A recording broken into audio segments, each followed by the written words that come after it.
Hey there. So today I wanted to do a live video talking about one-on-one coaching because so many of my clients have come to me saying that they're concerned about one-on-one coaching. They're worried that their kids are going to go crazy and that they are going to somehow not have the time to do one-on-one coaching.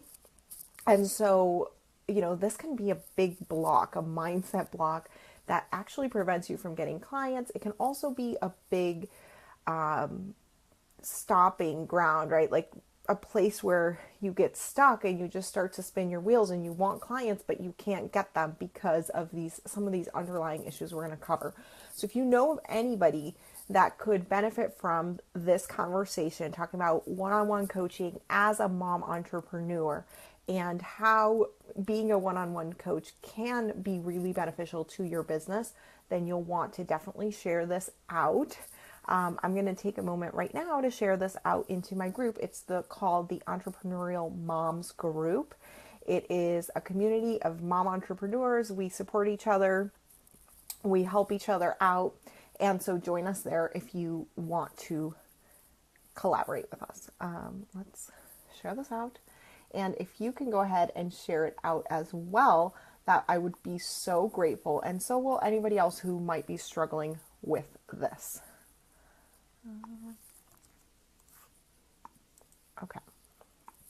Okay. So I was asked to cover this topic by one of my former clients who said she is having some, still mindset blocks around this. And so I wanted to cover this because I think this is going to be a really good topic for a lot of you guys, and kind of how I've been able to sell out my coaching practice and still be able to manage my 2 kids under 2 and do all of that, like the whole juggling act. Okay. So the first thing I want to talk about is it's okay for you to change your perspective about what you think one-on-one coaching might look like. So let me give you an example. When I first started, I was like, I need to have, myself in my office like I am right now, in silence, door closed, no kiddos in here. And that's the only way that I'm going to help somebody transform their lives through one-on-one coaching is when my kids are not around and I'm locked up in my office somewhere and the door is closed. Kind of the same thing happens to me when I think about going live on live streaming. And honestly, one of the reasons that I don't do lives as much as I probably want to. And so I want you to examine that in your business. Are you thinking, okay, I need to have a certain setup. I need to have things be a certain way for me to get my point across, for me to do the thing that I want to do. And why is that so important?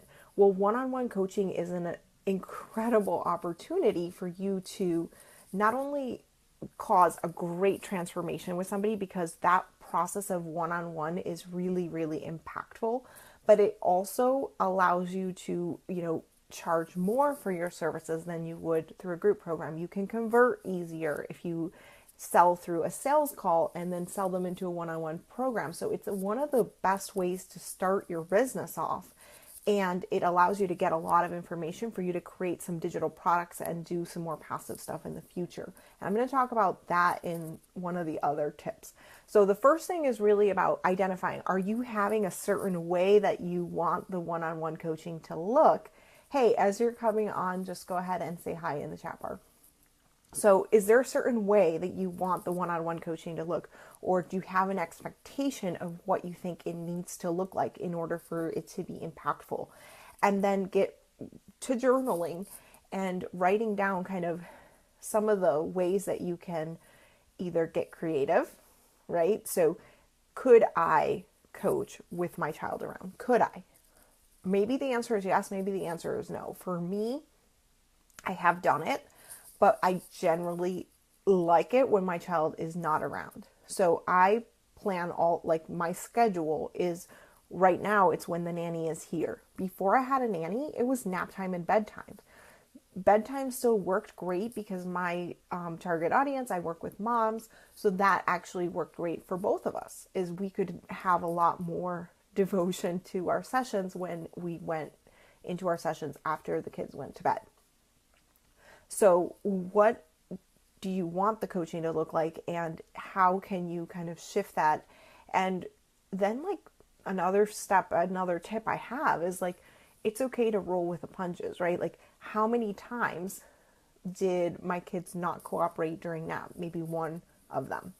That happens, right? And as a mom, we have to really be flexible and open to the fact that it's not always going to align perfectly.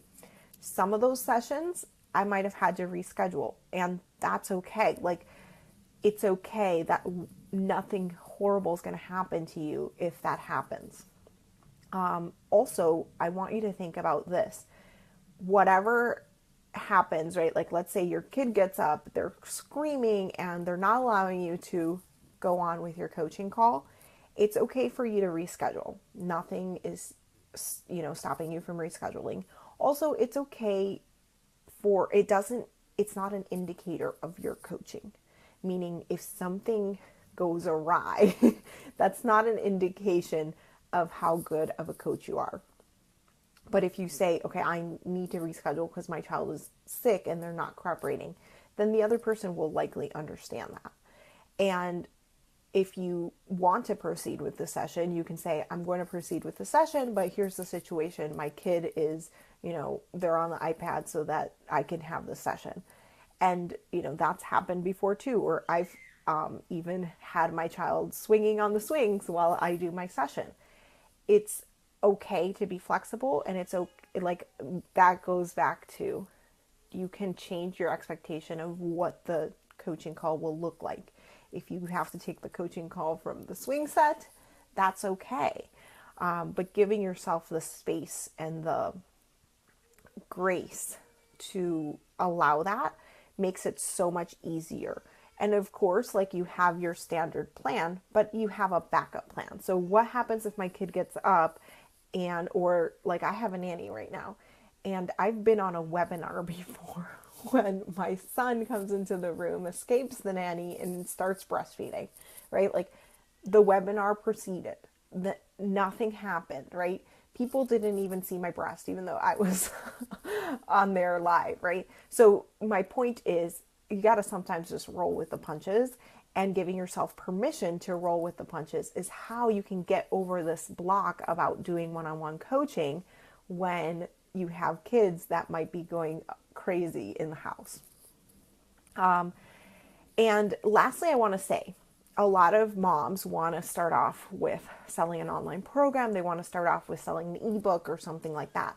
And I think that that's a great strategy. I think that's a great way to, get some passive income coming in. But if you want some shorter term income coming in, the easiest way to do it is through one-on-one coaching or consulting, right? Which is similar, right? Or if you want to do like business consulting, like, there's a million ways to make money. But basically what I'm saying is, you want to have some short-term income coming in so that you can fund raising your following, growing your following, and then invest in some more marketing materials to push those, more passive income products. So you want to look at the overall strategy. Just because you start off with one-on-one coaching exclusively doesn't mean you have to always do it forever, and you're not allowed to ever change your business model or evolve. And it also doesn't mean that it needs to be so labor intensive all the time. So I would love to hear from you, kind of what is coming up for you. What questions do you have about coaching one-on-one as a mom entrepreneur? I'd love for you to leave me some of your questions, your comments in the chat bar. Anything coming up?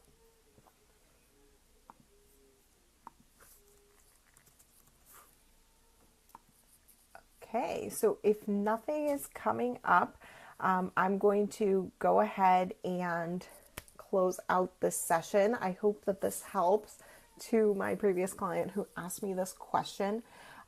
Once you start to change your thinking about how one-on-one coaching needs to look, and giving yourself permission for it not to be Samantha says, that's exactly what I'm in the process of starting. Awesome. You're starting one-on-one coaching, Samantha?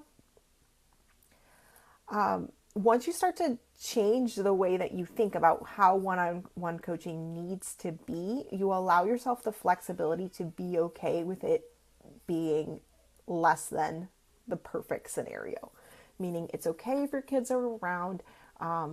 And one of the things that you might consider doing, if like this is still a big struggle for you and you're like, I don't know how to make this less, maybe you feel unprofessional, right? Like that's one of the things that has come up before in the Entrepreneurial Moms group. People say, well, I feel unprofessional when my children come in the room. And one of the things that you can do is in your marketing material, just show that you're a mom. Like if somebody else is a parent, they will totally get that. And if they're not getting that, they're not getting that, your child walks in and you might be needing to tend to them for a second during their session, or maybe that you need to be flexible and take your call outside. If they're not flexible for that, then you don't have to take them on as a client. So being okay with that is another great strategy and another great tip for you. And Samantha says, and public speaking. Awesome. Congratulations, Samantha. It's so exciting when you start to do this stuff. And congrats on the public speaking. I'm working on my public speaking skills. I'm in Toastmasters, which is a group for public speaking. But I am a one-on-one coach. I've been doing this for over a year in this business and 2 years altogether. And next year, I'm actually going to be getting another coaching certification. So I'm really excited about that. And I'll let you guys know all of the updates on that. It's going to be super awesome. Okay. So if anything comes up, that's my favorite thing too. Yeah. I have a degree in psych. So it's so fun because it's like all about looking forward, and psych stuff is more about looking backwards. So I really enjoy the coaching because it's more like that forward, like goal centered, and that's what I really, really love. Hey Elizabeth, how are you? Yes. So if you're just tuning in, go back.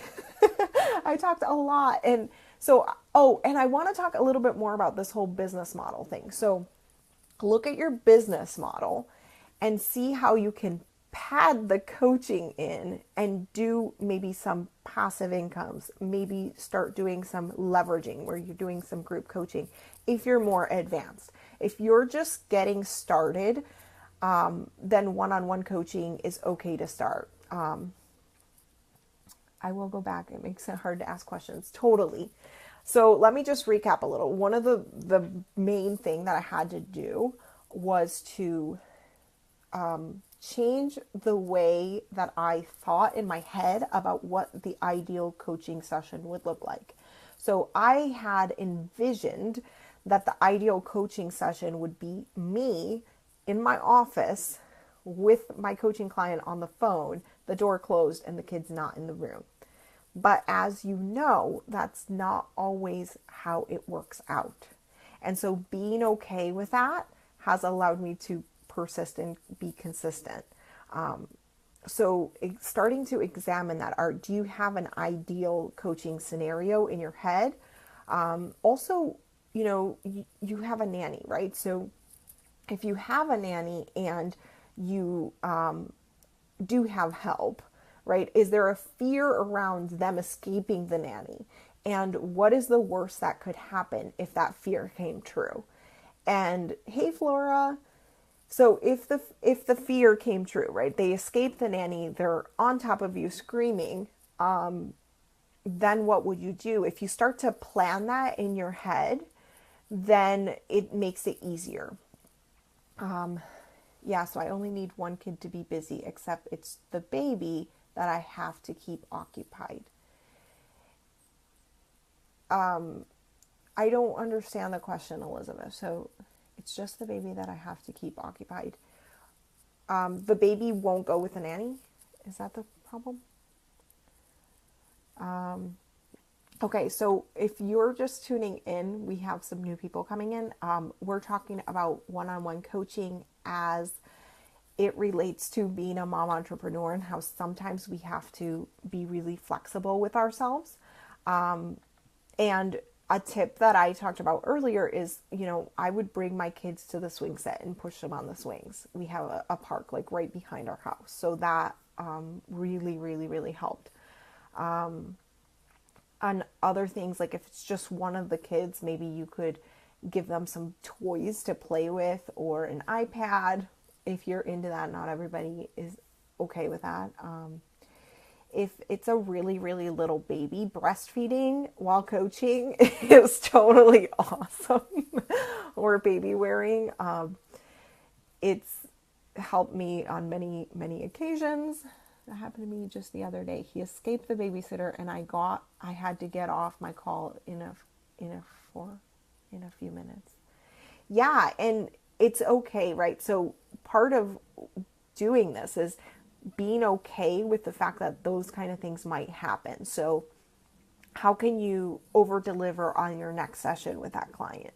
And if you have somebody that's really, really not flexible with you, then that might not be the perfect client, right? But finding special ways to over deliver, and you guys know I always over deliver, and so like if I ever get on late or get off late or early or whatever, if my kid is screaming, I've already gone above and beyond. And so, not saying that it's justified, because it's never really justified to be late or whatever, but like people get it. If they're, if they're moms, if they're parents, if you coach men, maybe, if they're parents, they get it. And if they don't get it, then maybe those aren't your ideal clients. At the end of the day, you're building a business that gives you the flexibility to spend as much or as little time with your kids as you want to. And that also includes being okay with turning people down that are not in support of your vision and of your business entirely. So, yeah. So anything else coming up for you guys? We've talked before about the whole professionalism thing. And I think this is it's interesting to talk about that, because so many people think, well, it's not professional. It might not be professional, but that's kind of the name of the game. The kids might come and they might interrupt during your call. And so, there's only so many things you can do. You can hire a nanny, and if they escape the nanny, you're still a mom. At the end of the day, it's about really doing the internal work to be okay with who you are, so that these kind of things don't trip you up, so that these kind of things can like just roll off of you. And that's where the mindset work really, really comes in handy. So focusing on that mindset work every day, allowing the things to roll off that are not serving you, and continuing to move forward. And I really, really invite you, if you've had these situations where you've like either been upset about a situation because you weren't able to show up the way you wanted to, I invite you to look at, am I resisting one-on-one clients? Because I see this so much, and it's happened to me, right? Like I overbooked myself at one point with way too many clients, and then I did not want one-on-one clients for a while. And so I built out some funnels and some other forms of income to like pad that. So are you blocking yourself intentionally or unintentionally from having the one-on-one clients? And if you feel like you're struggling a lot, perhaps the underlying reason is this, right? You're either afraid that your kids are going to sabotage you, or, maybe you are just afraid, like, how am I going to manage it? Or maybe you're thinking about the time that it's taking away from your kids, or maybe you're thinking about the time it's taking away from your family. Maybe you're thinking all of your calls need to be after they go to bed, and you would rather just sit there and read a book. Look at that and examine that seriously. Look at it and see what is coming up for me, and how to self-soothe if you need to in another way, how to make time for you still while taking on the one-on-one clients, and realizing that one-on-one work is great work for you to do, not only to make a huge impact for your clients, but also to bring in money that can really, really help you in your business as you build up these passive income sources or these more leveraged options like group coaching. Once you have the one-on-one experience, you kind of know what to do next as far as building your passive income products or how to build out maybe a course that you want to do. But one-on-one is a great option, and something that can really help you in your business. So if anyone has any other comments, questions, anything that's coming up for you, I'd love to chat more. Otherwise, I'm going to hop off. I have another call in about 8 minutes.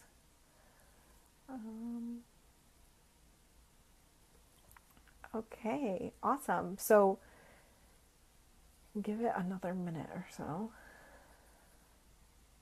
Okay, people are going off, so I guess that's it. Have an awesome day. Talk to you guys soon. Bye.